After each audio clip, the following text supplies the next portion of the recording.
Welcome back. I'm Alfred Lambremont Webre, and we have a great privilege today to be with Dammegard, who is, as they say, the New World Order is trying to Dammegard us, or he is Dammegarding the New World Order.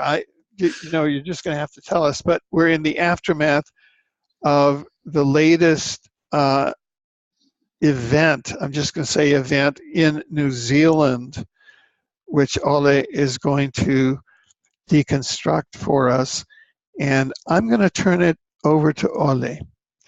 Ole, please deconstruct to us the events in New Zealand. Thank you very much. Well, thank you for having me on the show, Alfred. And as you know, if people don't recognize me, I've done this for like 35, 6, I don't know, something years. And I've come to a point where I managed to predict 15 of these alleged terror attacks up to 2 months before they actually happened. And the way I've been able to do that is because I was informed in the fall of 2014 by an insider that he said that you're doing a great job with these false flags, but you're missing out on the clues. And I was like, what do you mean? What clues are you talking about? He said, you have to understand they leave clues in the forensic evidence about the next upcoming attack. So I said, why on earth would they do such a stupid thing? And then he said, it's because the people in these in the power structure that carry out these operations are very, very afraid of the law of karma, since they are now up to no good. And so in their twisted way of understanding this law, they believe, according to this source, that if they show us what they're up to, even in subtle ways, and we do not react, then the bad karma is on our shoulders, not theirs. And in addition, if they show us, we don't react, and they manage to pull it off anyway, then it even gains good karma to their cause. And for me, that sounded very twisted and strange. But after he had told me about this, I started really looking, could that be correct, what he said? And so in the fall of 2014, that was the first one that I started to see that it was actually true. It was a terror attack, a failed attack at the power plant outside Dublin on Ireland. And then the next one was Charlie Hebdo. There were clues about Charlie Hebdo in Paris. So when 2 of these happened, that I found clues afterwards, I thought, oh my God, could this be correct? And so I looked really into Charlie Hebdo, and there were clues pointed towards Copenhagen. So Copenhagen was the first one I went out on international radio warning about a possible attack. That was on the 14th of January 2015. And it didn't happen that day, maybe because I went out and blasted this out on the internet. It happened exactly 1 month later, on the hour, at the exact location where I've said. So that was when the first time I thought, oh my God, I might be onto something. And what I've managed to do, these 15 months that I predicted, they have taken me in a very long,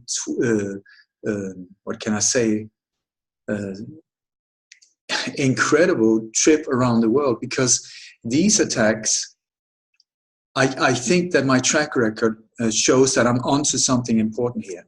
And so these attacks where I found these clues have led me from, for instance, at let's say the Fort Lauderdale airport shooting in 2016, the clues I found there showed me the Melbourne car attack in Australia. The Melbourne car attack showed me the clues for the Westminster Bridge attack in London. The Westminster Bridge attack showed the clues to the Stockholm truck attack. The Stockholm truck attack showed the clues towards an attack in Belgium, and so on and so on and so on. The Manchester Arena bombing showed the clues for the Grenfell Tower fire, and then the London Bridge attack, and so on. It's very important to see this on a global scale, because these operations are coordinated on a global scale. This is also why I call them the global tour of terror. And the countries that are affected more or less all the time are NATO countries. These are NATO operations, inside jobs to create state-sponsored terror. NATO, the US, Canada, Australia, New Zealand. New Zealand is not very often involved in this, but now they've been part of it. And then sometimes, but very rarely, do we have attacks like in Brazil or in North African countries. Sometimes also in countries like Finland, who is not an active part of NATO, but is a very close associate to NATO. So these attacks, they go around in circles again and again, the same places, the same countries, sometimes even the same police districts, so that they're recycling this whole thing. And I've come to a point where I've even started to be able to identify people, the same people on different events, different continents, different countries. So these people can sometimes be, one time they're in the SWAT team, the next time they're one of the victims, the next time they're one of the people at the press conference, the next time, the same individual, boom, boom, boom, boom, boom.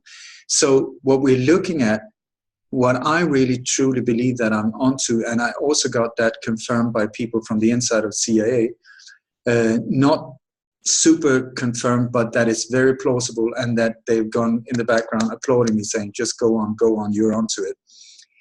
What I believe we're seeing is a mobile unit, like a rock group, but this is a rock of horror show, on tour, traveling from location to location in a big army transport plane like C-130s, landing on NATO bases or American Air Force bases, then being transported in buses on location where there's a drill. The drill is there. There's always a drill before these attacks go down, or these false flag operations go down. And a drill is there to make sure that they can close off areas and get rid of us, the normal people. That is major for them. They do not want to be observed when they're doing these things. And during the drill, they do all the preparations. They get the vehicles in positions, grip trucks in position, they get lighting in, crisis actors if those are needed, also explosives, smoke bombs, pyrotechnics. They get the makeup artist, and they get all of these things needed, catering as well, because these things take time. And during the drill, you can almost change the name drill to rehearsal as well, because they use this drill to rehearse, to make sure that they get everything right. And also during the drill, many of these high HD quality photos that is then spread out in international media, those are taken during the rehearsals, because they need to make sure that they have these images of absolute horror. Because this is what we're talking about. The impact they're looking for is not at the area, sort of, if it hits Paris, it's not Paris they're looking for to scare the living bejesus out. They're looking globally. That is the thing. So their main focus is to control the information flow out from the location where it happens, to control it and be in charge of the live streaming, the photos, everything from there, so that they're the ones controlling the narrative, and they can then see if they've got the impact they're looking for, if they accomplish that, or if they need additional operations to amp the whole thing up. So also what they do during the drill is they do a lot of the video footage that is then later being presented as live streaming from the location. So sometimes you can see when something has gone down, you will see that the live streaming, it swaps between different cameras, and we're being told this happens right now. Well, that is partly true, because some of it is happening right now, but often it's a mix of the two, from the drill and then the live footage. And you can see this sometimes if you check the sky, for instance, you will see that maybe there's a big cloud in the background up to the left. Then you change cameras and there's absolutely no clouds. And then you go to the next camera and it's clouded. These type of things, or the angle of the shadows is also a giveaway. You know, sometimes you see it's sunny and then it changes camera and it's clouded. So how did that go? How did that happen? It's because they mixed reality with virtual reality almost. Also, what they prepare with these operations are always they have a patsy that is the one that will take the blame for it. This patsy is carefully chosen, not so much as a person, because sometimes these can even be phantom identities that have just been created by one of the alphabetic agencies like CIA, Mossad, that often works totally hand in hand in these operations. So the use of the patch is to point in a certain direction towards the problem. They want us to understand that the problem is over there, not so that we start looking at them who's actually carrying it out. Also, this is normally a lone crazy individual, or a lone mentally disturbed individual, or a lone fanatic individual. And the reason why they want them alone is because then by law, there's no conspiracy, and you can deal with it in a different way in courtroom. And especially if this person is then suicided or shot dead on location, it's case closed right away. Thank you and goodbye. The reason why they don't want, or the reason why they want him to be a loner, to be mentally disturbed, fanatic or crazy, is because then there's no need for the motive. And so if this individual then boom, boom, boom, kills himself, then the game is over. So thank you, folks, go back to sleep and let us just carry on with what we're doing.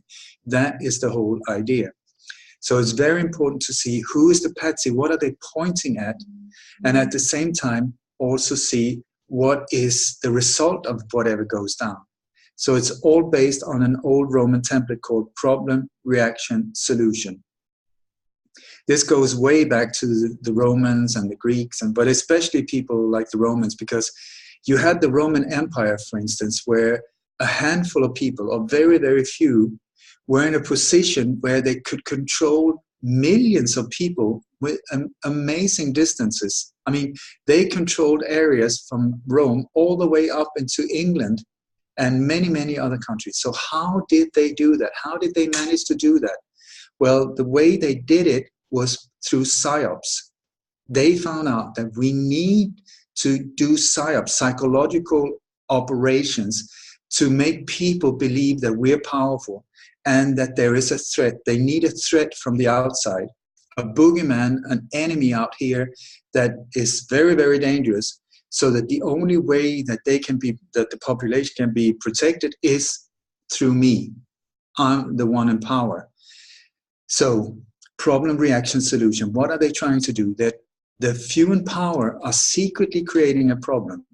Nowadays, that problem is a mass shooting, a bomb, a virus scare, a financial crash, something like that. The reason why they create it is to get us into an emotional reaction where we don't think, we just go into emotion and think, oh my God, I need protection. And then we, terrified, normal citizens, turn towards the people we think are there to protect us, not understanding that it's actually them that are doing it to us. And they will then say, well, the only way we can protect you in this very, very difficult situation is by boom, and there's the solution. And the solution every single time is something we would never, ever have accepted had it not been for the problem. Problem, reaction, solution. Once you start seeing how this is played out, you will see it daily on a day. You can almost take any mainstream media news newspaper or newscast or whatever, and you will see that there's one there, there's one. It can be on a local, national, international level, but we are being played. So the whole thing is to understand psyops, psychological warfare.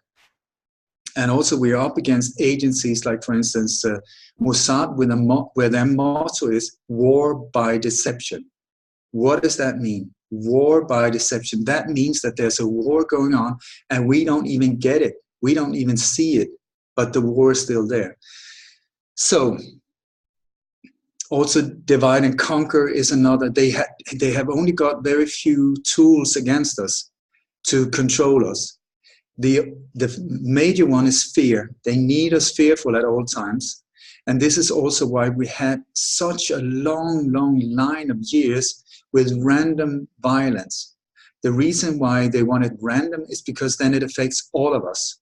We feel, oh my God, it could have been me. That is the one they want. And so it all goes according to CIA's old strategy that came up in the mid-50s, the strategy of tension, how to inflict fear in modern society, especially in countries with left side political views,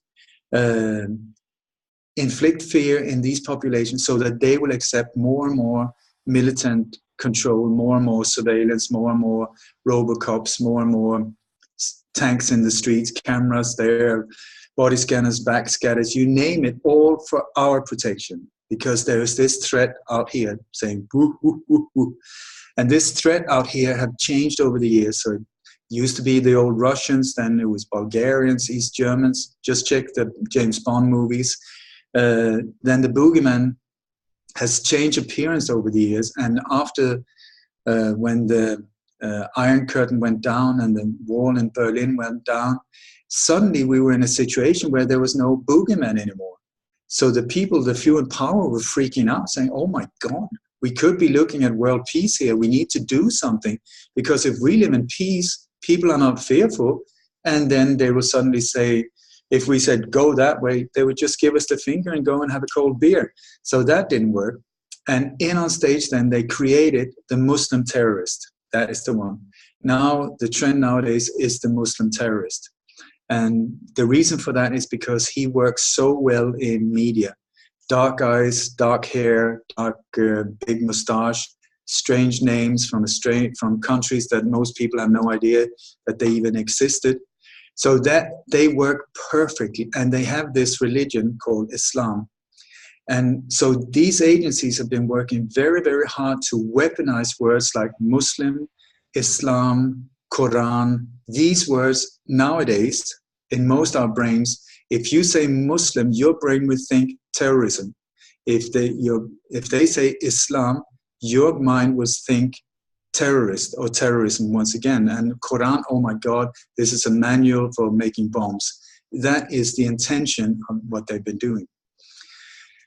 So if we go up to what happened here, I would suggest, do not look at this as something that has just happened randomly in New Zealand. What is going on internationally? Could it be coordinated? If I was able to predict the Melbourne car attack in Australia from clues found in the US, that is a direct link. If I was able to predict on international radio 1 month before it happened, the Westminster Bridge attack in the UK from clues found in Australia, that is a direct link between 3 different countries now, and then Sweden, Belgium, France, Italy, and so on. NATO, that is the key. NATO and state-sponsored terrorism, inside jobs.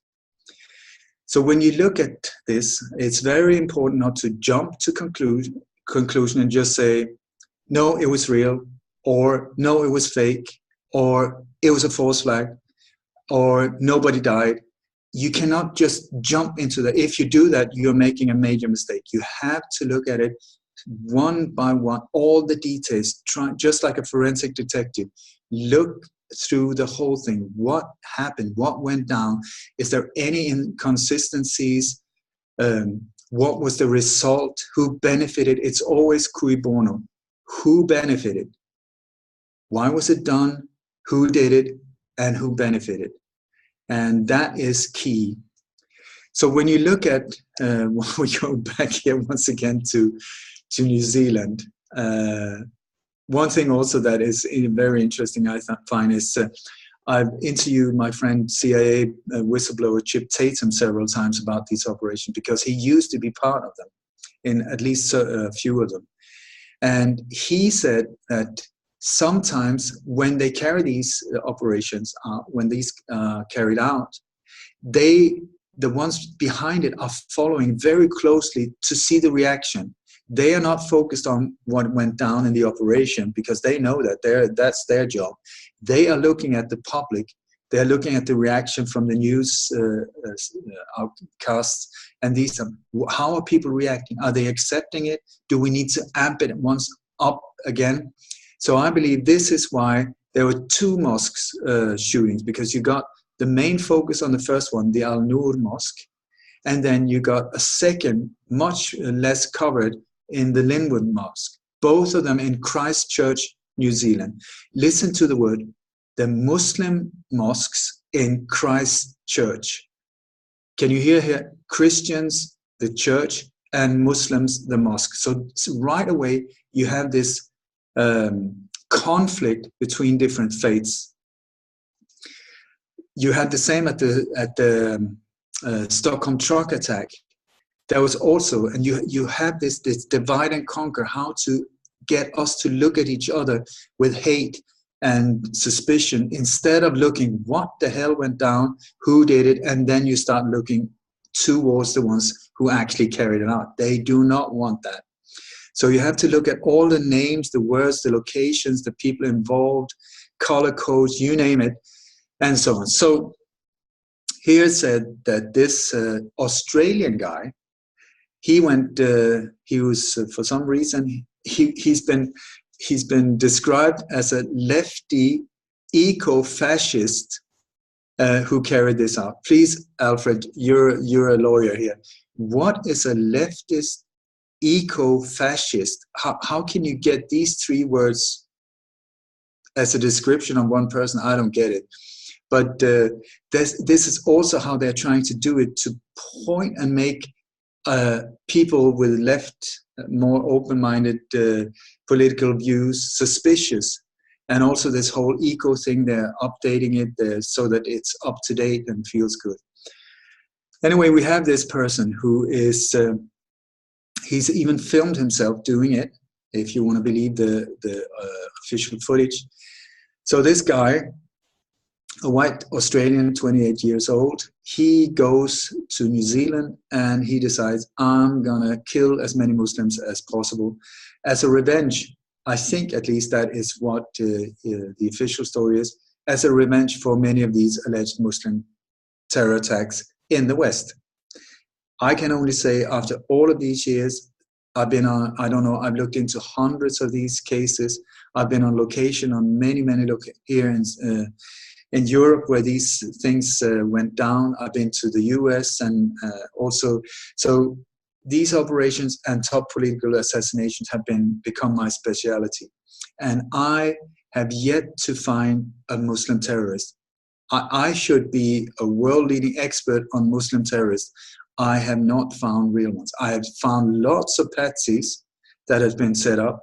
I found lots of people that have been trained, equipped by the FBI, and financially supported by them, being set up to take the blame for them, or being lured into doing operations that they had no idea what was actually going down.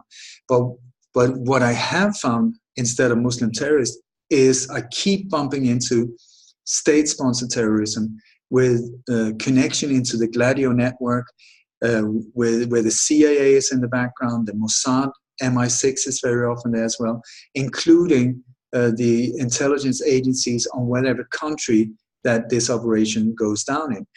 Because in the global power pyramid, you have to see that they look separate down on a street level, but the higher up you come in this power pyramid, that is also where the New World Order agenda is carried out from, totally compartmentalized. The higher up you come, they're actually connected.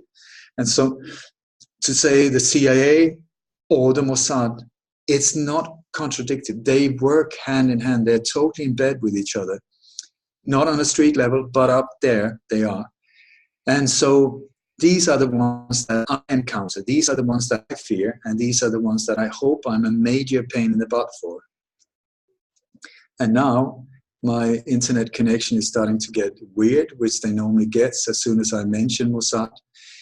But so this individual, he has filmed himself, and he has on like a SWAT team uniform, a bulletproof vest, multiple machine guns and automatic weapons, shotguns in the car. He's also has what seems like a GoPro camera on his head, or I think it's on his head. Some witnesses say that he had a helmet on. Anyway, so he's filming himself. There's a 17 minute long video where he's filming himself driving to the first mosque, the Al-Nur Mosque, where there's about 40 people inside. So he parks the car outside, he has music on, and he's more or less like, let the party begin. That is sort of the attitude. So he opens up the boot, and there's multiple weapons there as well, all of them with very strange text written on them in white. Some of the names on them, I have no idea what they are. Some of them are victims or alleged victims from other terror attacks. Some of them, I think, are connected into the Pizzagate thing.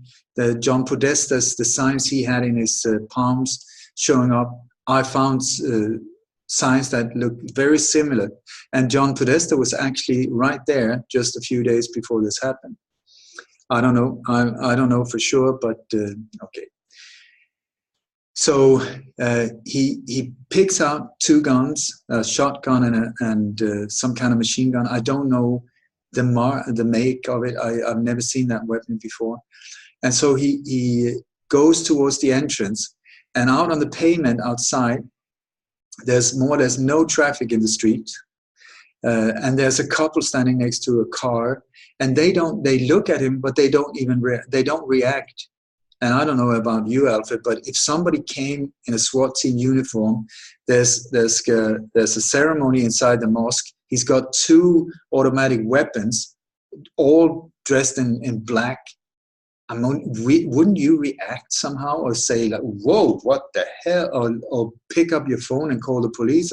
No reaction whatsoever. They just look at him and nothing. So he continues. He passes them. There's a small car on the left with the rear door to the right open. I don't know why that is, but it's unusual. So I just pointed out. And then he goes up to the entrance. There are two people in the entrance with their backs towards him.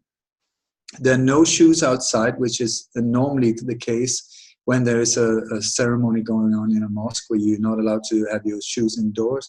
But there's no shoes there, as far as I've been able to see. And then he just picks up his shotgun, and it feels like at that point we go into like a computer game. The whole footage that follows is like inside a computer game. The same, you can see the hands and the shotgun exactly like in a computer game in front of the person. And he takes it up and he fires several rounds into the people standing in the entrance. You have the thing nowadays, gun smoke is not very normal because it used to be with black powder, but with modern day gunpowder, you don't have the same smoke. But here you got plenty of smoke when he fires the shotgun in there. So the two people in the entrance go down, and he continues walking in. They're lying there, one of them with his T-shirt up on his back, and another one is crawling in the corridor in towards the prayer room. And I want to say that if there were real victims, if these things actually happen, then absolutely no disrespect. I really mean that. It's just that when these type of things happen, we have to look at them with a critical eye, because they are really making a major shift in that nation's history, future history. So you have to find out what went down here. Anyway, he's put on a strobe light, I don't know what you call it, like a strobo light on the automatic weapon. Why that is, some people have said it's to blind his victims, I don't know. But one person is crawling away, moaning. There's no screaming, there's no shouting. There is one thing with a GoPro camera, if you have a loud bang, there's an automatic sound reducer that makes it go quiet, and then the microphone goes up again. And people say the reason why you don't hear screaming is because this automatic thing. But if you can hear a person moan, then you should also hear screaming if somebody was screaming, but it's absolutely quiet. So he goes in and he starts shooting people right, left, and center, just like in a computer game. Very, very similar. And when he passes through the corridor towards the prayer room, down on his left-hand side on the carpet, there's a magazine for one of his automatic weapons. He later goes back and goes back into the corridor, picks it up and reloads. How the hell Alfred did that magazine get there before he even entered the building? That is one question I would very much like to know. Anyway, so he goes into the big prayer room, and there's about, I don't know, 15, 20 people maybe, and he just starts shooting randomly into the crowd. These crowds, nobody's screaming, nobody's trying to get away, they're just in two different groups, lying down almost like in a pile to the left and to the right. And he just starts firing straight into these crowds. Do-do-do-do-do, do-do-do-do-do, do-do-do-do-do. And then everybody's lying down, and then he reloads by walking out back into the corridor, just like you do in computer games, where you need to take cover and reload. But here, I mean, we're in New Zealand. Nobody has guns. I mean, so why would he do that? He said, let's let the party begin or something like that. If he really enjoyed this, why didn't you just stay there and reload there and just carry on? But this is not what he did. Out in the corridor twice, reloading, coming back, and then finishing them off. Then he goes out again, and when he passes the victim that he shot first with the T-shirt up, now the T-shirt is down, and the person been next to him has no socks on, which he had when he went in. So maybe he got cold feet while dying, I don't know, so he put some socks on and then said, bye-bye, cruel world. Anyway, so he goes out to the car again. He's left the boot open, even though he got multiple guns there. I mean, all loaded and locked and loaded. I mean, dangerous weapons just lying there. Anybody could just come by, pick one up and whatever. And he's got 3 gas tanks as well, red ones, where they later claim that these were bombs. I think these are the ones they're referring to, but they look very light. When he moves around, they fall over, like they're not heavy at all. Anyway, so he picks up another gun. He just drops. He did that with the shotgun as well. He just dropped it to the ground. You can't hear it hitting the ground. He just drops it. I mean, I've never seen anyone who knows how to handle a gun that would just drop it to the floor. But that is what you do in computer games. And he just, when he stands by the car, he just drops it down at the asphalt. Again, just drops the automatic and picks up another one.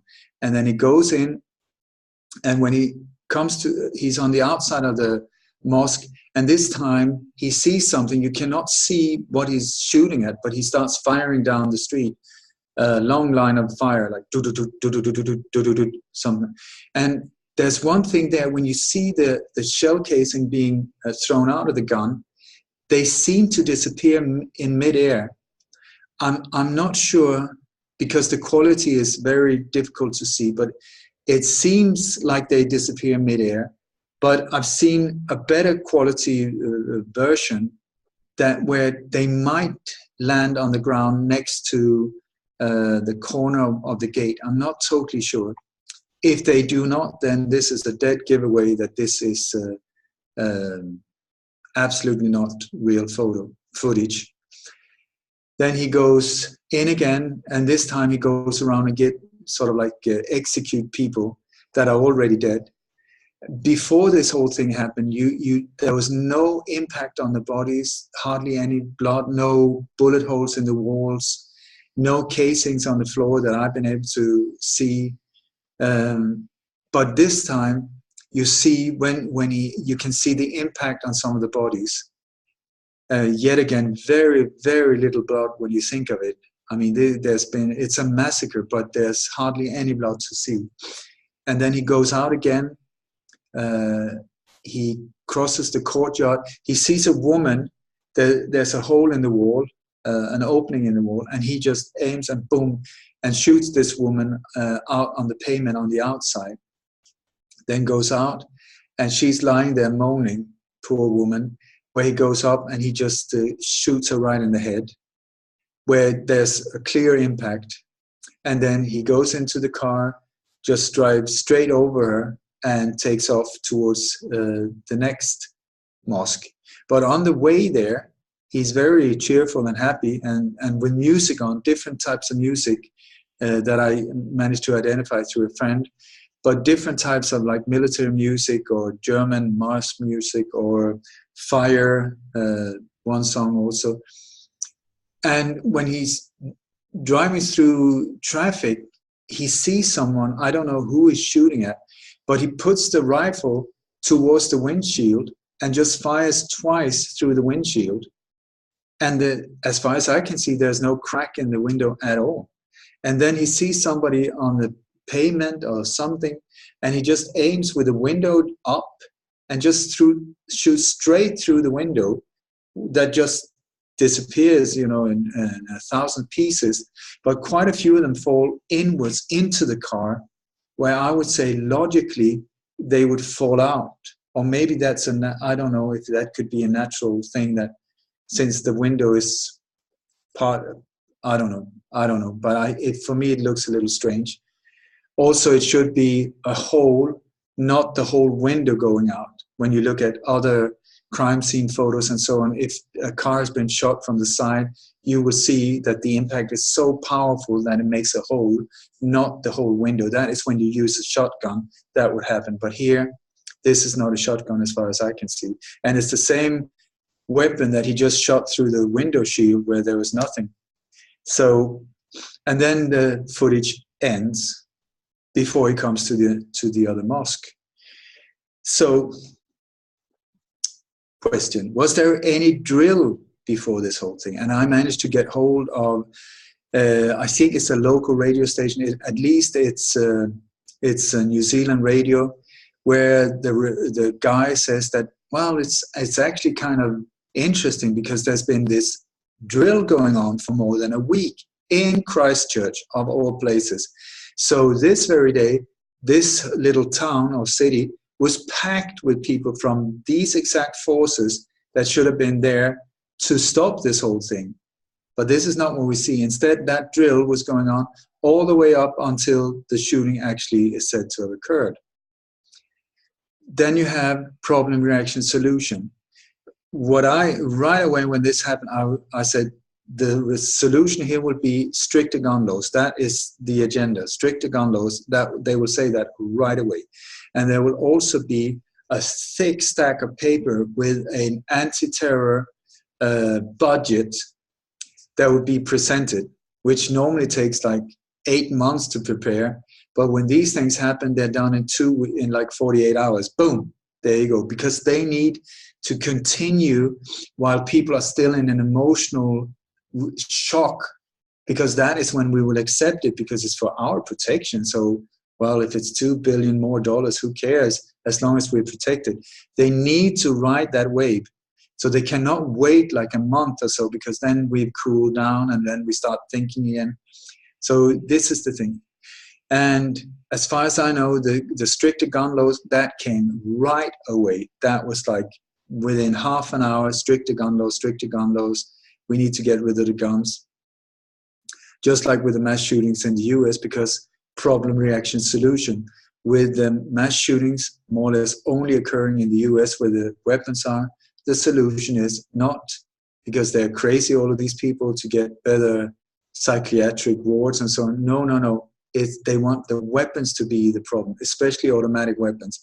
And so the solution will be for normal people to give up their weapons. That's the whole idea behind these operations. And this is the exact same thing we see being played out here.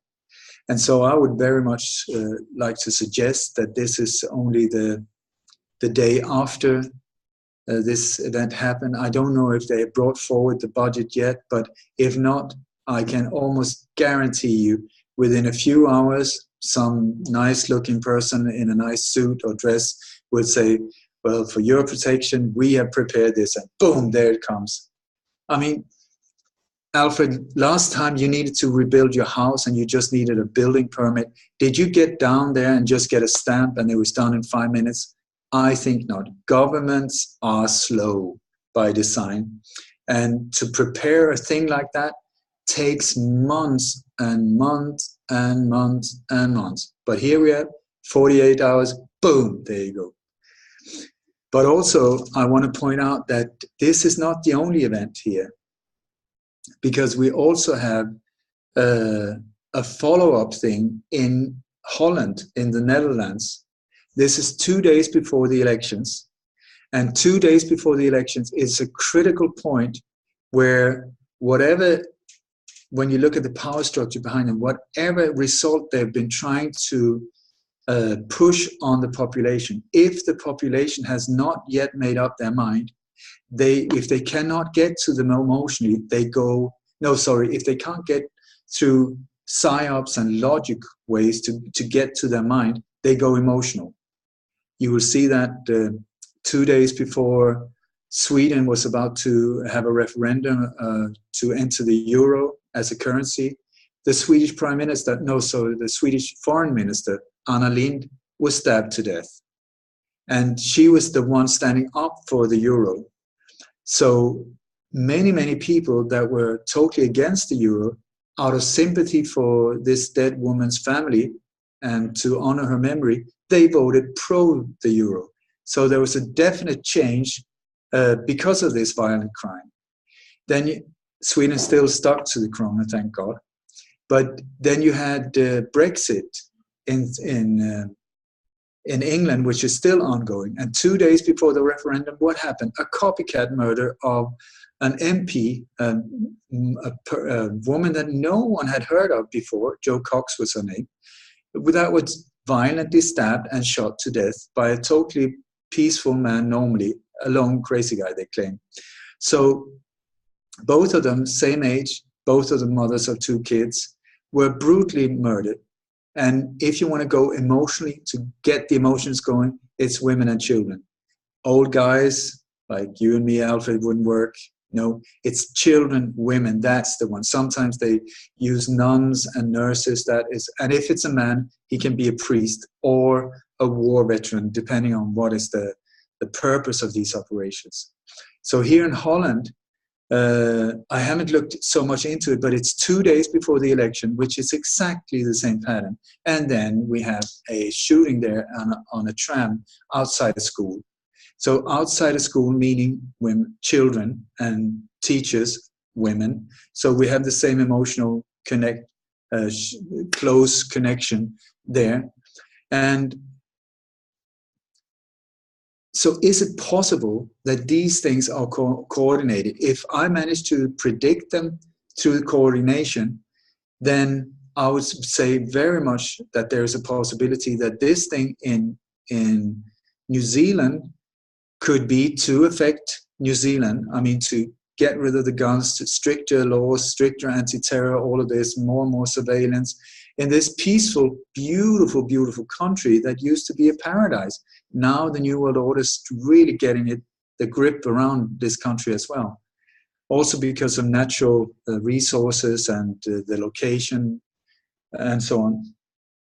So if I manage to find clues from Fort Lauderdale to Melbourne to London to Stockholm, is it too far-fetched to think that possibly Christchurch could also be coordinated with the election in Holland, the upcoming election in the Netherlands?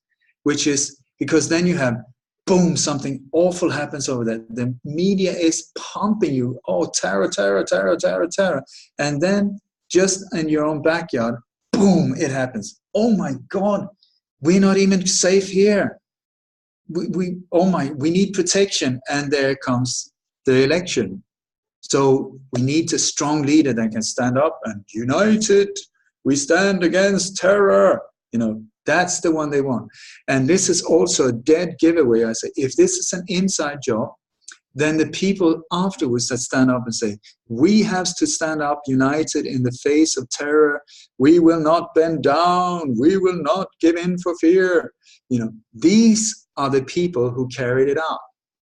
These are the people who are doing it to you. These are front figures, not the ones on an operational level, but they are the ones that are part of the whole thing. So watch closely who are the ones stepping up afterwards. Who are the ones leading the press conferences? Who are the ones leading the investigation?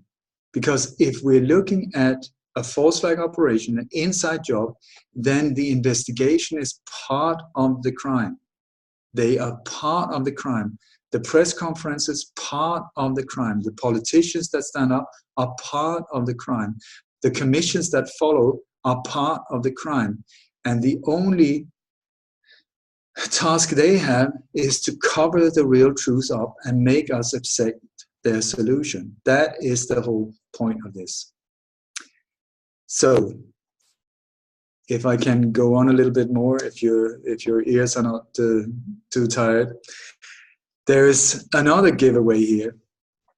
There's another one where you and I, Alfred, we've done shows about the shoes of death. Remember where I pointed out hundreds of cases where shoes have been used as a symbol of death. And I over the years, I just started to find these shoes everywhere. They're lying around in the street. When something bad has gone down, you have bodies, debris, blood, and then a trainer, and then and a shoe. Most of the time, if it's in the Western world, it's Nike shoes. If it's in the Arab world, they're sandals. But it's the same thing. Something awful happens, and in the foreground, or very dominant, or in the center of the image, are shoes. So, did we find any shoes here? Yeah, all over the place. And then people say, yeah, but that's because in a mosque you take off the shoes. Well, these shoes are outside in the street, where outside the cordon off area, you got images of the police, and then you got trainers lying around on the pavement. Well, if they were part of the crime scene, you were not allowed to touch them. You were not allowed to be in the area. That would be cornered off. But that is not what we see here. We see these shoes. And also one of the main images that have been spread in international press, I've seen it in Holland, Belgium, Germany, England, Sweden, Denmark, the US, the very same image. It's a bandage with blood on it. And then you got some debris that you can't really see what that is, but it looks like something has happened. And then a blue shoe. What is the blue shoe doing there? It's the shoe. So I did an interview with Cody Snodgrass. Maybe it was on your show, Alfred, where Cody Snodgrass is a CIA whistleblower that I helped step forward about 1.5 years or 2 years ago soon. And he was a black op independent contractor for many, many years. Also, with an incredible knowledge about MKUltra. MKUltra is mind-controlled individuals that can be used as assets. And these assets are very important for agencies like the CIA, for instance. So the way they create these assets is to break them down. They put these poor individuals through such terror and pain and trauma that their personality cannot take it anymore. So out of self-defense, their personality splits into multiple personalities just to get away. And that is the whole point of this whole thing, because these agencies, what they want is that the personality splits up into more than one. And then through symbols or sounds or key phrases, the second personality can be activated. And then that personality can be under their control and do anything from becoming a patsy or an assassin or you name it. They can be controlled, but it's through this trigger thing. So the way they do it, according to Cody and many other researchers, is that they torture these individuals, or they rape them, they do whatever horrific stuff to them, and at the same time they hold whatever trigger symbol in front of their face, their eyes. It could be a pen, it could be an upside down dolphin, it could be a key phrase, it could be a song, whatever works, or whatever will work for them. So they keep this torture is being repeated, and every single time the same symbol, up with a symbol, up with a symbol, up with a symbol. And so in the end, the symbol is so connected to this horror that in the end, when this person is finally prepared and can become a real good asset for them, the only thing you need is the key, the trigger that will then swap them into this, they go straight into this trauma and activate the other personality. So what Cody was suggesting was that this shoe is not only there as a business card, which I thought to start with, or a Freemasonic symbol, which I was informed by insiders. I'll tell you more about that. But he said that over so many years, we've seen horrific events like the alleged Holocaust, like the Vietnam War, Korean War, Balkan War, so many mass shootings, and so many other topics where you have death and destruction, blood, debris, horror, horror, horror, and then they leave the shoe there. Boom. Somewhere in the foreground, the shoe, the shoe, the shoe. So here, what happens is, I've spoken to psychologists as well, and they say the human mind is obsessed with its own destruction. So that's why when people drive by an accident site or whatever, they're so obsessed with seeing, oh my God, is there any dead bodies, the blood, whatever. And then once they see it, they go, oh my God, that's so awful. So you're drawn to the destruction.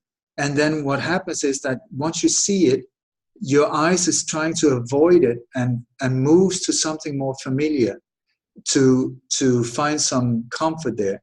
And in this case, they would go from the blood and debris and look away and look straight at the shoe. So you will have like a double action, boom, boom, traumatic trigger. And since this has been repeated hundreds, I cannot exaggerate how many times it's been repeated, hundreds and hundreds of times with these shoes, trainers, in the end, it would be enough just to show the shoe and people go into this fear mode because it's trauma-based. And so here we have multiple shoes of the victims without shoes. There's shoes lying there, there's shoes lying there.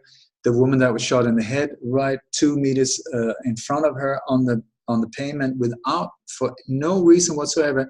They're a pair of trainers, but it's not a pair, it's two different shoes. So it's not just like someone took the shoes off and started running. So the shoes are very important, and here we see them over and over and over again. So what do you think, Alfred? Is this a real event or not? I want to say one thing more, that there's a misunderstanding here, because many people think that a false flag means that there are no dead, that nobody died, really died, and that we're saying it was all a fake. That is not what a false flag is. A false flag is that it's the attacked one is actually the attacker. The attacked one is actually the attacker. So it's a psyop. So the one that looks like a victim is actually the one who attacked themselves so that they look like that. It's a psyop, super psyop. And so I lost it. So when you see this footage that is being spread out there about who the real attacked ones are, you have to turn it around and see who is actually possibly carrying this whole thing out. And when the difference between real victims and no victims, that is a different one, because I got contacts on New Zealand who say that they know people who worked at the Christchurch hospital, and that staff there said that they took care of people with bullet wounds, that they were actual victims that arrived to the hospital. But I think that the video footage that we're being shown, I don't trust that at all. But I could very well imagine that there was a shooting in the mosque, real victims, but that is not what we're being shown, because they are trying to show us that version, that face of the attacker, that motive, this whole thing, when actually it might have been carried out by professionals that just went in and gunned down all of these people that were then later taken to hospital and so on. So we're back to the psyop. And also another thing that really I find interesting in this whole thing is, why is it filmed like a computer game? Why is it? Because it's identical to a computer game. The way it's the camera's moving, the way you see the gun in front of the shooter. It's so much like a computer game. So when you look back over the last few years, there's been this trend of superheroes in these attacks. You had, like there was an attack in Sweden, in Trollhättan, where there was a guy dressed like Darth Vader with a big sword, that he stabbed pupils and some teachers there. That was Darth Vader from Star Wars.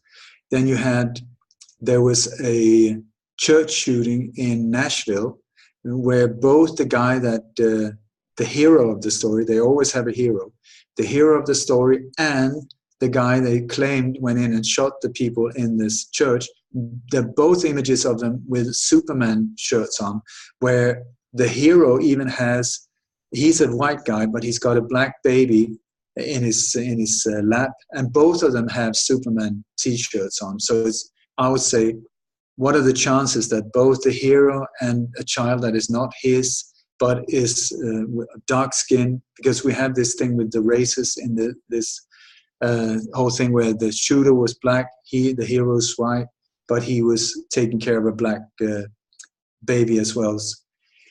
Then you have Spider-Man has appeared several times. You had a French Spider-Man that was crawling up on and saving a baby that was hanging from the fifth floor or something like that, even though a baby has not got the strength to hang on to the railings like he was doing. The baby was hanging on the outside of a balcony, and this guy managed to climb on the outside of the building up and grab hold. The thing was that the baby was rigged. You can even see the wires holding him. Then you got the Batman shooting. You got the shooting in Las Vegas, not the mass shooting, but there was a shooting on the Strip where he was dressed like the Joker. Then you have, let me see here. Well, there's a lot of superheroes here. And I think maybe this is their way of trying to get into the minds of the younger generations, because many of the youngest generation, they've given up. They say, you messed up this world. I'm going to play computer games until you sort it out, and then I'm back in. So how can they reach these young ones? Maybe through images of these superheroes that people are so obsessed with, especially the younger ones. All of the movies, superheroes, Marvel, whatever all of these names are. And now this shooting suddenly takes you into a computer game, which is their world totally. So they totally identify with this one and see, oh my God, it really happened. Is that what is going on? This is what I believe is happening. So, well, yeah, thank you for that tour de force. I've got at least 7 questions or comments that I'd like to flag with you, and I'd like to go through them because I know it's late where you are, Ole, and each of these has a slightly different angle to it. But the first angle is this question: did you or have you yet? Because I know that this is it's a work in progress, and your research on each site never really ends. But have you yet on the Christchurch, on the New Zealand false flag? What was the date on that again? It was 2 days ago. I think it was on the 16th. Okay, so it was March 16th. Have you yet found any signs that point to another location, another country? I have, but I don't really want to say it because, okay, because it's only wild speculation, and I don't want to freak people out. Right. Okay. Because of course there's still that sort of landmark interview that you gave with us where you said it looks like they're looking at a false flag operation on Washington, D.C. Yeah. And that one has not occurred yet, right? Or No, has it? no, it has not. And I really hope, maybe because of shows like this, Yeah, because it won't that occur. one they really wanted. I tell you that they really wanted that one. Right. And they also did, like, um, what is the name of this series on Netflix with Kiefer Sutherland, where that exact thing happens, where the Capitolium Capitol is blown up and he's the only Right. survivor. Yeah. And because if they could do that, then it's martial law, open up, and that would Right. be end game.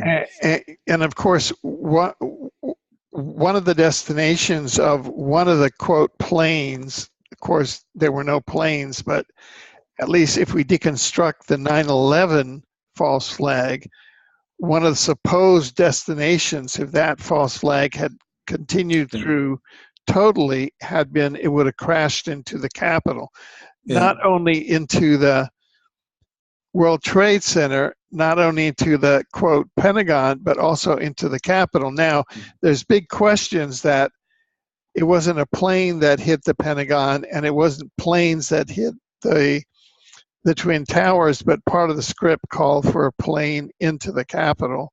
But you know, all of these are just elements that are part of the script.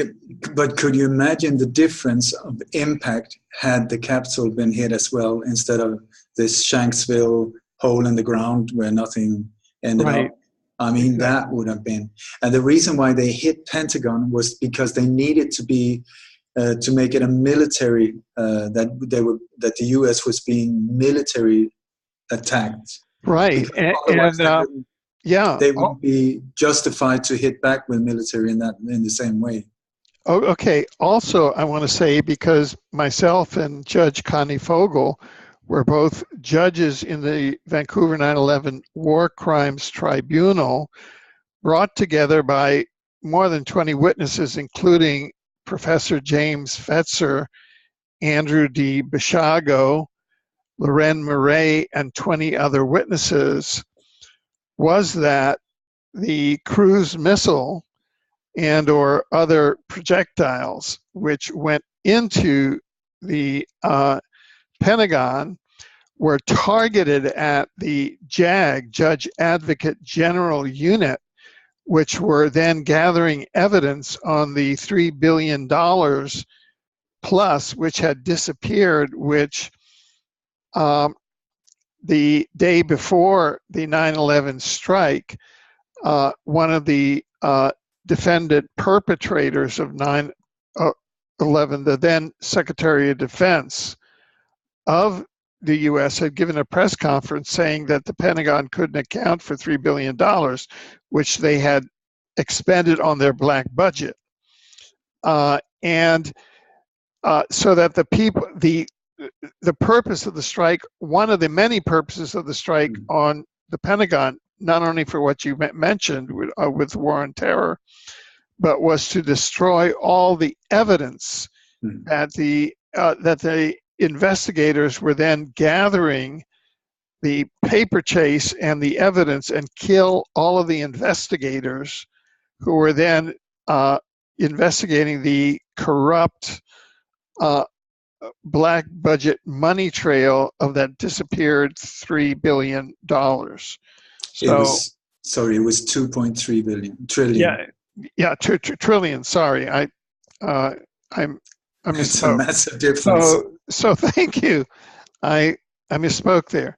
Okay, so here is the signs. Now, let me jump to my next question. Remember, we have 7 questions. So the next question is this: wasn't it interesting that the New Zealand Prime Minister, what's her name again?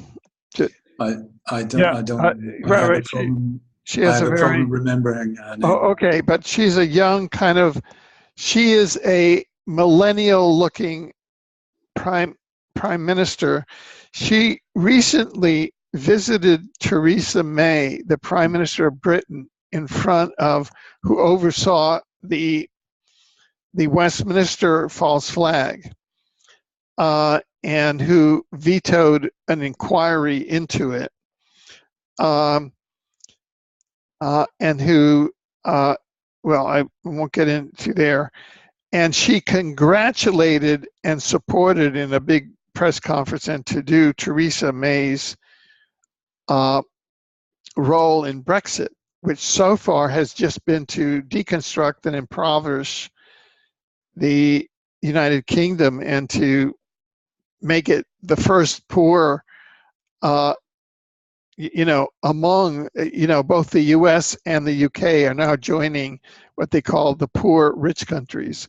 And they're, both Trump and the UK are bringing down the constitutional and democratic structures of the US, and they formed what we could call disinformation-based societies. I mean, they're sent by God, but to crumble the societies.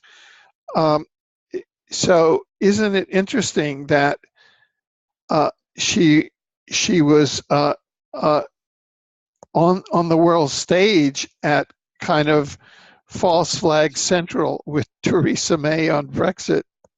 Just very much so. a short while. And also you would see there's this new trend. You got that in Sweden as well with Annie Lööf, which is a totally anonymous politician, a very young woman, similar, I think similar age, and so there's this trend now to go from old politicians into especially young women, because a young woman would never do horrible stuff like that. I mean, the old Kissinger and so on, they would do it, but not this nice-looking woman and the mother of a newborn and so on. But I tell you, that is not how this game is played. You got like Annie Lööf in Sweden. She was at the Trilateral Commission, the Bilderberg meeting. She's also been to other globalist meetings. That she is their one that they want to put in charge. Now, Sweden didn't accept it, so they had to play around in circles like this, thinking so that the population would think that no, but we got a democracy. But I tell you, she is the one if she hasn't already been elected. And here we have the same type of person also who goes around and gives hugs to the victims and who says beautiful things and all the right stuff. Do I trust her? Absolute zero. Absolutely zero, especially after an operation like this. I would say I'm not saying she's directly involved, because she can also be held, through blackmail or corruption that they got control over her. So I'm not saying that she's directly active in this operation, but she's sure. I do not trust that she is who she pretends to be at all. Yeah, well, she is, and again, not to be, because we don't know her current state, but we know that her name is Jacinda Ardern, and she's the leader of the New Zealand Labour Party, taking office in 2016, 2017, and she's currently on maternity leave. Mm-hmm. So that was amazing to schedule this operation when the pregnant, or just given birth Prime Minister of New Zealand is on maternity leave. I mean, it's kind of like, okay, let's really pack this one in. Okay, next. Can I mention one thing before I forget it? Yeah. Do you remember the Parkland shooting, which I predicted, I think 2 months before? Clues from the Las Vegas shooting that pointed straight to Parkland. Okay, so, and the Parkland was a big false flag. And we even managed to find, through an officer at the Homeland Security, we managed to get a statement that this whole thing had been planned. The March for Our Lives that followed the shooting, because of the shooting, was planned several months before the shooting took place. So we've got that on record. But anyway, there was a young group of students, alleged students. Some of them were much older than they should be, like David Hogg. But some of these students were sent to New Zealand, to Christchurch, to plant trees for the victims in Parkland, Florida. Okay, so they were there maybe a year ago or 8 months ago, something like that. They were there with the color code. The color code for all of these operations at the moment is purple. You will see very strong colors of purple in many of these staged photos.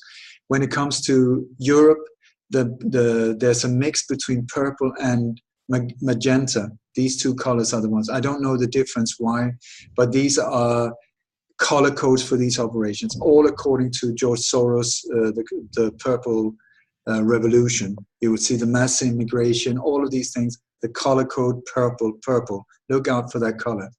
And so they were there planting trees for the victims.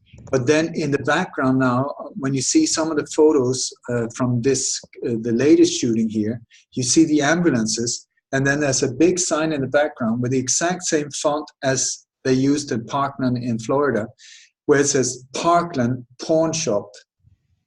Do you know, so they love to connect these like this. And coincidence?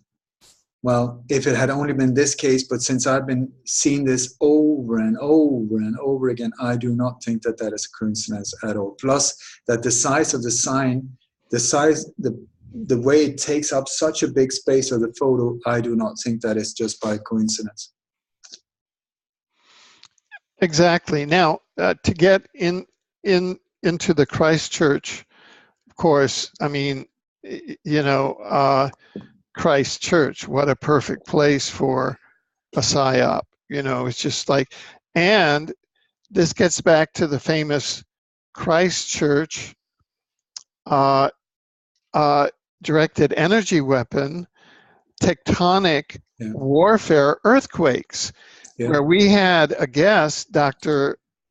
Loren Murray, who's an expert on tectonic warfare, and that's the use of directed energy weapons to cause natural earthquakes, which, you know, if you cause an earthquake on the territory of a targeted nation like Haiti, a Rothschild-controlled company, Haiti would not sign over the contracts for their gold. They have big gold mines. They wouldn't sign over the contracts for the oil. So Kabunga in 2010, we called it the 2010 Winter Olympic earthquake in Haiti because anyways, long connection. But the Haitian earthquake were tectonic warfare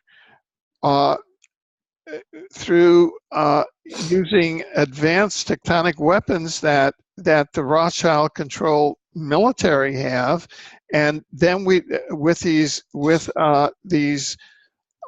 interviews, Loren Murray was able to show, in fact, which array of directed energy weapons were used that were controlled by Rothschild entities, including one in Norway, which is a very controlled country.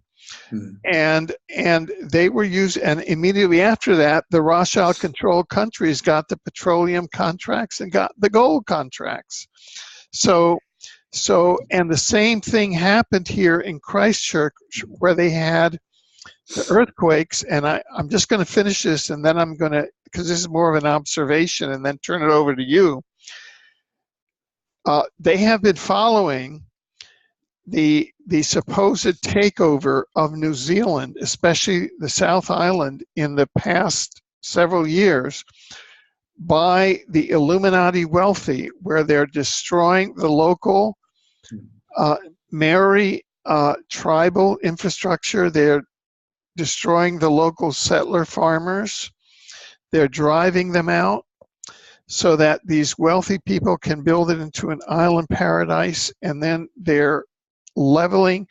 They had the Janet Napolitano, who, when she was the head of FEMA, they had her come into Christchurch and sign up the New Zealand government with a contract for FEMA the Federal Emergency Management Agency of the U.S. and had them sign a contract so that U.S. FEMA would do all the emergency management for New Zealand.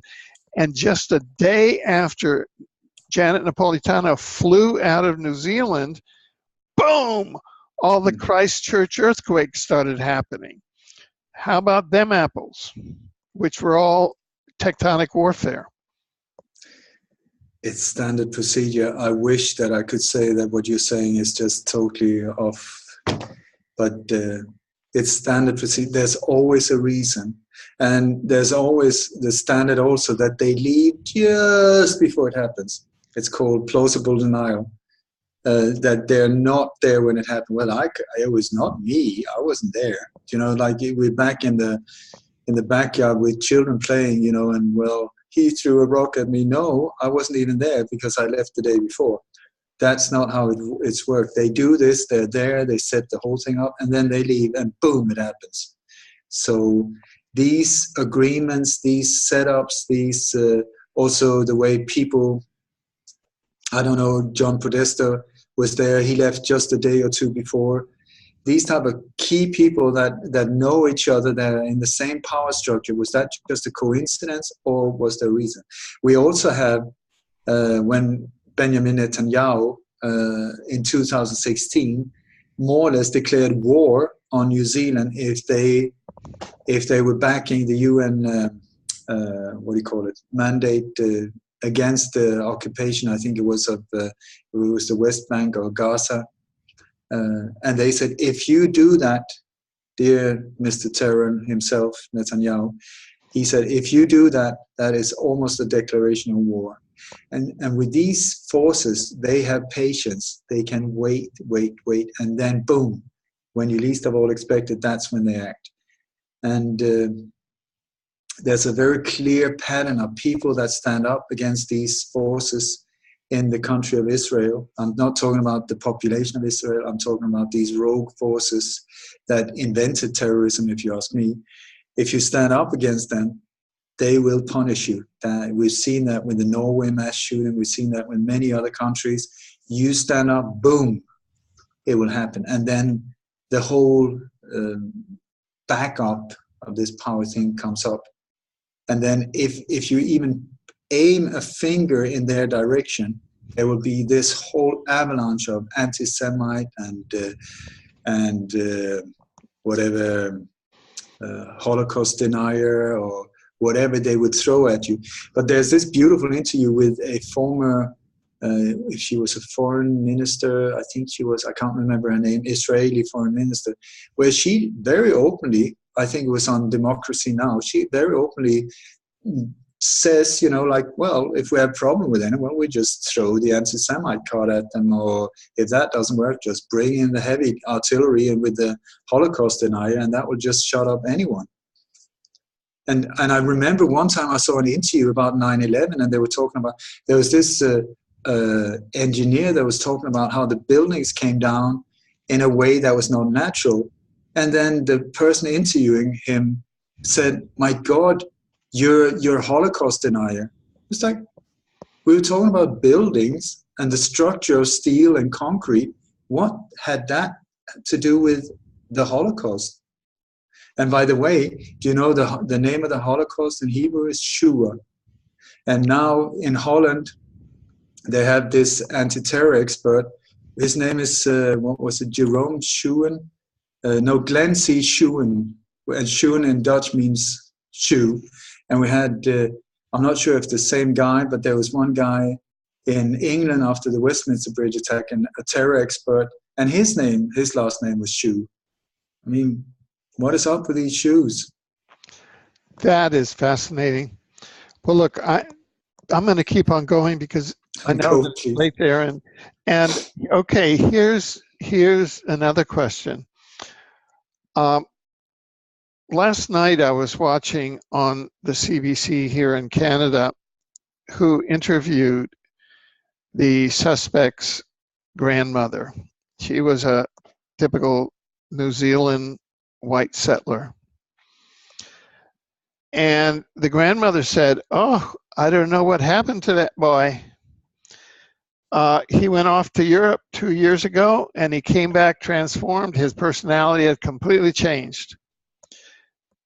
Do you know anything about his travels in Europe and what occurred? Because he might be, or was obviously, a Manchurian candidate, or could have been. That is, was this either a mind-controlled operation, or is he like a deep cover, or is he mind-controlled, or is he an MK Ultra? What are some of your speculations in this? Do you know? First of all, did you say that his grandmother was from New Zealand? Oh, excuse me, Australia. I'm sorry. Okay, Yeah, okay, because he was Australian. Yeah. Or is. Yeah. But when you look at operations like this, so many times I've been tracking down people, and what I found out is that I'm looking at a phantom identity. Like Anders Behring Breivik, for instance, in Norway, I truly believe he is a manufactured identity put together of these agencies. I don't think he ever existed, has ever lived, or any. I've even got photos of him where, I mean, when you put them next to each other, I've got 5 different photos from different, after the shooting, when he was young, now, when he went to jail. They're not the same person. And I've seen in the courtrooms, I've discovered that the live stream from the courtroom was just digitally edited. You know, there are loops I found when he's sitting nodding like this, and I cut them out, and it's a loop, even though it's live stream TV, and you can hear the district attorney in the background talking and stuff. It was only because he was nodding to things that I knew that he would disagree with.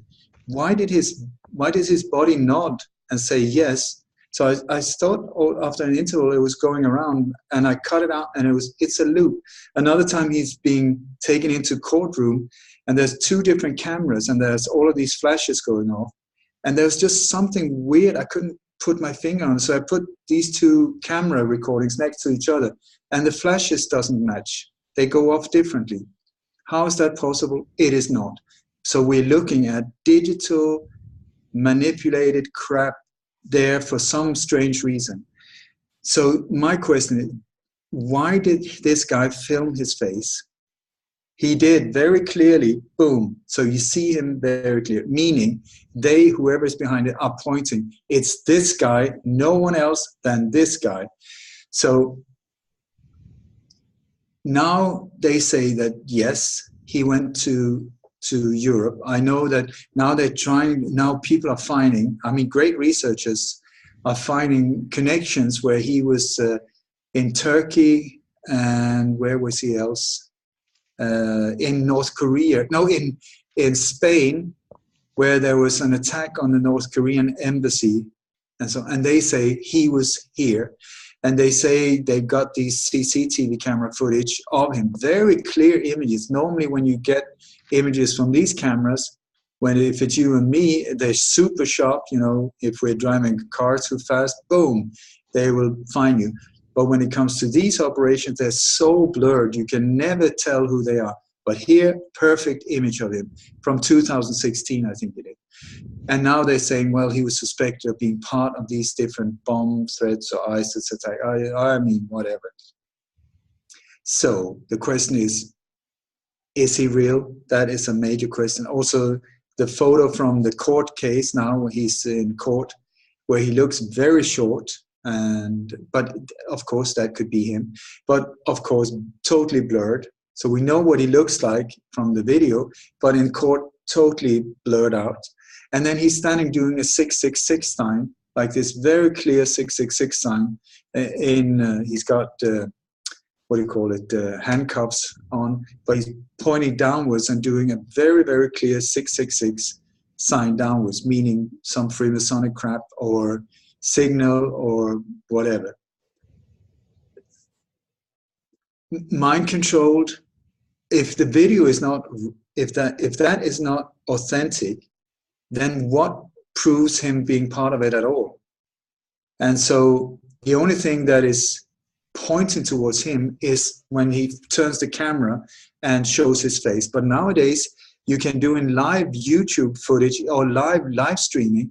You have these video editing programs that can just swap faces. I mean, most people have them on their mobiles now, where you can do funny stuff. You know, you and I can look at the same camera, and suddenly your face is on mine, and mine is on yours. So who were we looking at? Were we looking at this guy, or was it some manipulation like that? Mind control, possibly. But if the footage is not correct, then who did the shooting? Normally, they have professionals carrying these things out. They would never drop guns like that on the gun. They would never, all of these things, they would be real. They would just go in, execute the whole bunch, slaughter them, boom, out, and then blame it on the patsy. And the whole background story on the patsy would have been pre-constructed to make him look like a lone crazy guy. Here we have the grandmother say, well, 2 years ago, he totally changed personality. Possibly, if so, it's possible with a mind-controlled asset, or somebody turning into some kind of fanatic mindset, or it's just baloney, the whole thing. I would very much like to track down this grandmother as well, because when you look at these phantom identities, they will have like a Facebook page, and the Facebook page will be there. I mean, if I go in on the internet and I start really tracking you down, Alfred, or any other person nowadays, you can also ask and get information from the insurance companies, all of these type of things. There will be thousands of pages that you can print out about you, about me. But these individuals, they will have like, and that's it. And that's it. Like a few months back on Facebook, they will be there, and the Facebook page will be deleted. But after they've been arrested, that one I really like, because how the hell did they manage to do that from inside prison? And also, how difficult is it to terminate a Facebook account? It's more or less impossible. It will still be there. But these people, boom, boom, boom, after their arrest, or they're updated after they're in jail. How is that possible? Only because these operations. So I'm totally confused, Alfred. I have no idea, but I say question everything. That is the general idea. If you learn anything from this, question everything, including myself, and wherever the information comes from. Question everything, ask, and use your mind, use your heart, your intuition, and say, does this feel right? Is there something wrong here? Because you have this sensitivity. All of us have it built in. We know on some level when we're being played with or manipulated. Right. Now, I just have two brief questions, and then I would like to ask you to share with our viewers where they can get in touch with your work, and also where people can support your work, because your work is entirely supported by viewer and listener donations, as I understand it. And this is important because you are a journalist in the true tradition of a journalist, which in today's world is protected by international law and has to be. So I want to ask you these two questions. First question, in this operation, purportedly, a huge number of human beings who happen to be of the Islamic religion were slaughtered as they were in a condition of praying. That's the official story. And in the last one, there was one in Baltimore, wasn't there, where a huge number of supposedly Jewish were in the middle of praying and were slaughtered? Was it as large as this? Oh, there's been so many, but that was an absolute fake one as well. Yeah. It's Thousand Oaks. No, maybe I'm mixing. No. That is. Do you recall another one where these many human beings who happen to be Islamic were slaughtered in this way, or does this open a new chapter, or is this? I think the game is getting a lot uglier, and that is they're stepping everything up, and it's getting more and more brutal and more directed. Because this seems to be going against Muslims, and of course, in the tradition, if they're trying to, quote, start a third world war, everybody knows, oh, it's Israel versus the Muslims. That was set up by the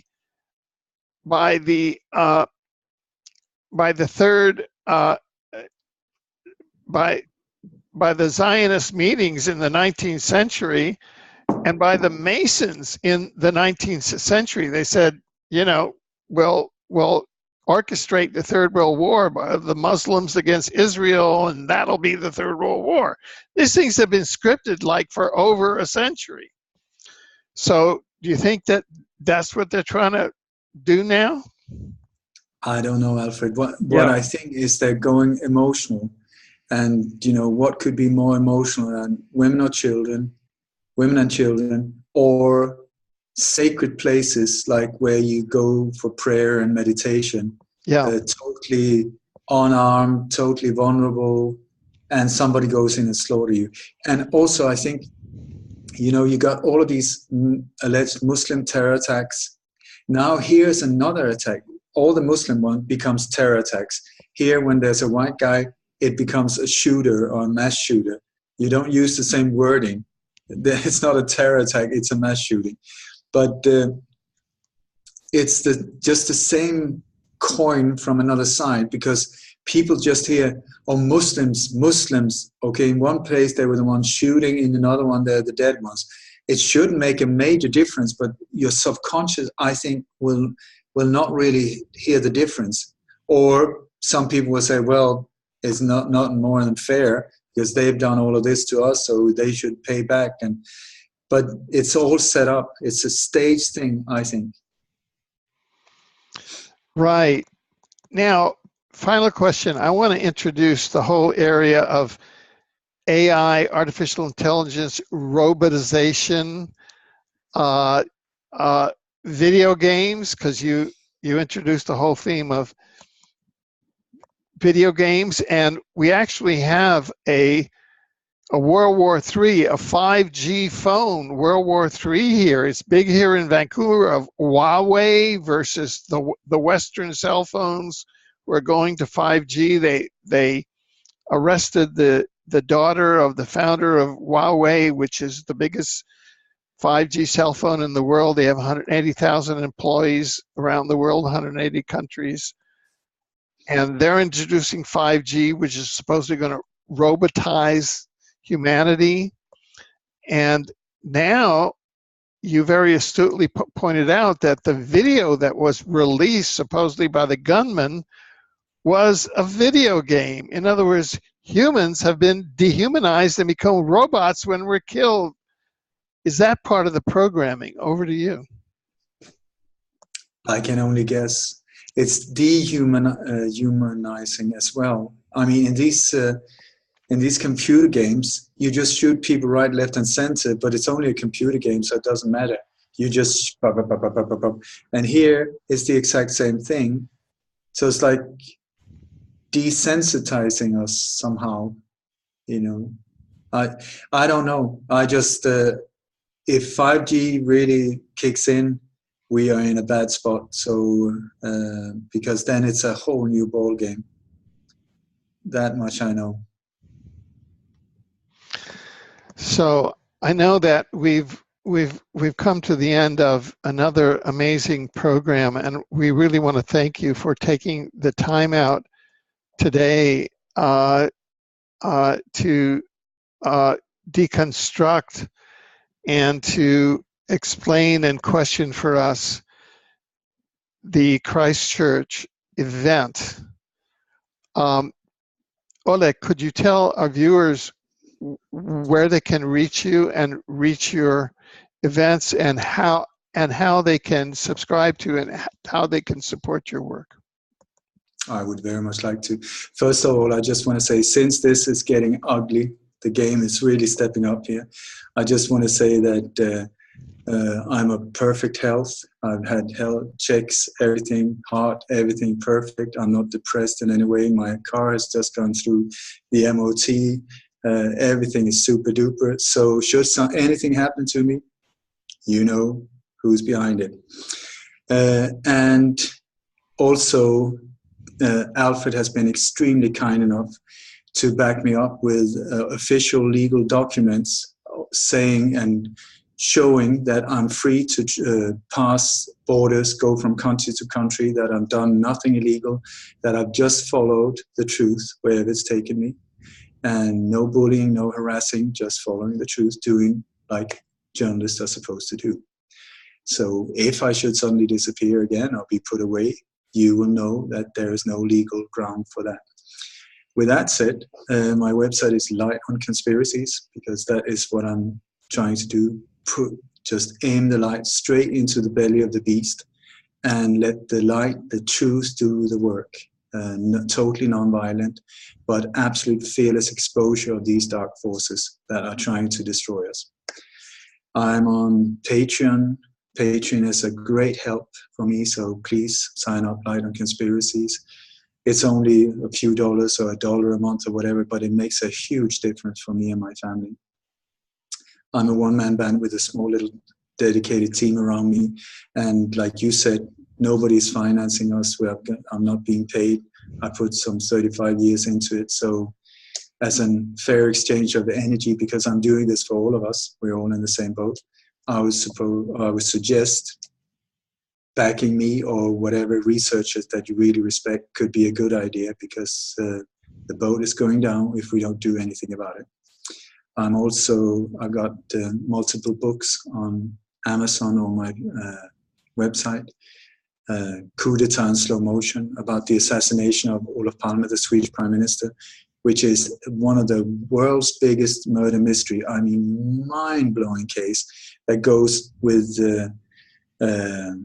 connections even into the JFK assassination, John Lennon, Bob Marley, many in the Iran-Contras. The whole thing is connected like this.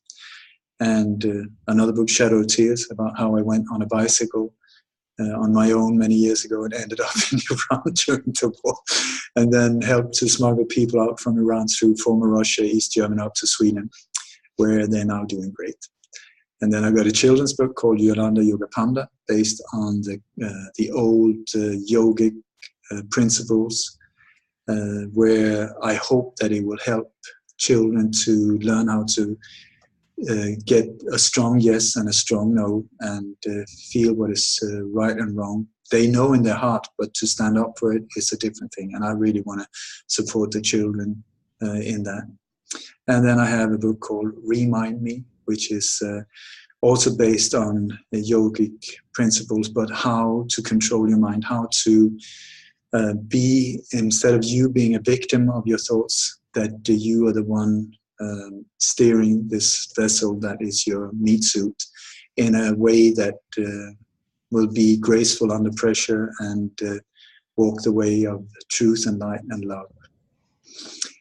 So, if it's okay with you, Alfred, I would like to end like we always do. Yes, please.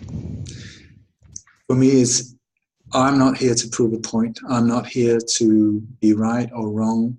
I am here to try and be part of making this beautiful world into the paradise it's supposed to be. And there is a power that is trying to stop us from that. I don't judge that power because they believe that what they're doing is right, but I cannot accept it at all.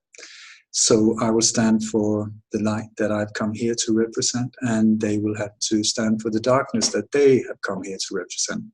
So how can we meet? The way I see it is through healing. Somehow healing is the key. I'm not a religious person, but here is this prayer that I love, and I know you like it as well, Alfred. So it goes like this. May the entire universe be filled with peace and joy, love and light. May everyone, and especially the ones who heard us, be filled with peace and joy, love and light. May the light of truth overcome all darkness, so victory to that light. And there you go. Thank you, Ole. It just, after going through this, that prayer always just fills us with love and joy, peace and light. And with that, I say, Namaste. I salute the source, the love, the peace, the light within you, and until we meet again. Thank you. Oh, thank you, Alfred. Thank you.